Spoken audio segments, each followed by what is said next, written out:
საქართველოს პრემიერ-მინისტრმა ირაკლი ღარიბაშვილმა რეგიონული განვითარებისა და ინფრასტრუქტურის მინისტრთან და მცხეთა-მთიანეთის სახელმწიფო რწმუნებულთან ერთად წიწამურში ილია ჭავჭავაძის რეაბილიტირებული ძეგლი დაათვალიერა.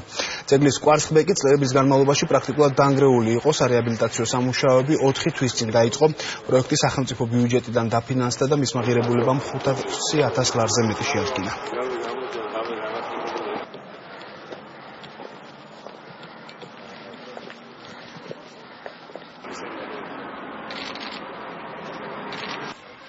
წლების განმავლობაში მიტოვებული იყო ეს ძეგლი და სამწუხაროდ ყურადღება არ ექცეოდა სათანადოდ მთავრობის მხრიდან.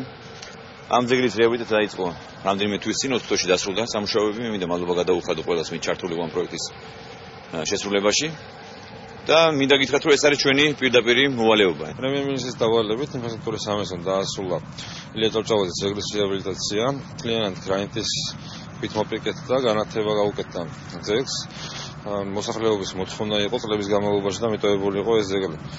იგივე არქიტექტორმა დააპროექტა, რომელმაც პირველად დააპროექტა ეს ძეგლი 93 წელს, იმის მერე რეაბილიტაცია ჩატარებია და შარშან მორჩა მთლიანად რეაბილიტირებულია ეს ადგილი და მოწესრიგებული.